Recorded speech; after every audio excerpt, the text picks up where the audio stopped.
મેં રાહુલ ગાંધીનું સ્ટેટમેન્ટ સાંભળ્યું નથી, એટલે આમાં જે મારે ખુલાસાથી વાત કરવાની હોય હું નહીં કરી શકું. પણ આપણે બધા સમજીએ છીએ અને આપણને ખબર છે કે હાલ વર્તમાન સમયની અંદર દેશના વડાપ્રધાન એ ઓબીસી સમાજમાંથી આવે છે. તો ઓબીસી સમાજ માટે જ્યારે રાહુલ ગાંધી ઓપન બોલી અને જનસંખ્યા સમગ્ર દેશની અંદર વસ્તી ગણતરી કરવા માગતા હોય તો દેશના વડાપ્રધાને ઓબીસી હોવાના નાતે એમને પ્રાયોરિટી આપીને એ વાતને આગળ વધારી અને સમગ્ર દેશમાં વસ્તી આધારિત જનગણના થવી જોઈએ એ માગણી છે.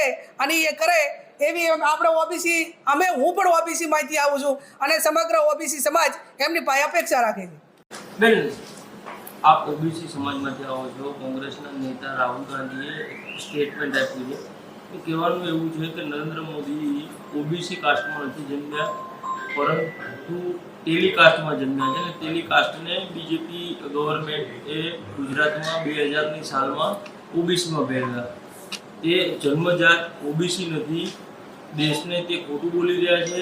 ઓબીસીને તે ગળે નથી લગાડતા અને નાના માણસોને તે ગળે નથી લગાડતા. મેં રાહુલ ગાંધીનું સ્ટેટમેન્ટ સાંભળ્યું નથી, એટલે આમાં જે મારે ખુલાસાથી વાત કરવાની હોય હું નહીં કરી શકું. પણ આપણે બધા સમજીએ છીએ અને આપણને ખબર છે કે હાલ વર્તમાન સમયની અંદર દેશના વડાપ્રધાન એ ઓબીસી સમાજમાંથી આવે છે. તો ઓબીસી સમાજ માટે જ્યારે રાહુલ ગાંધી ઓપન બોલી અને જનસંખ્યા સમગ્ર દેશની અંદર વસ્તી ગણતરી કરવા માગતા હોય તો દેશના વડાપ્રધાને ઓબીસી હોવાના નાતે એમને પ્રાયોરિટી આપીને એ વાતને આગળ વધારી અને સમગ્ર દેશમાં વસ્તી આધારિત જનગણના થવી જોઈએ એ માગણી છે.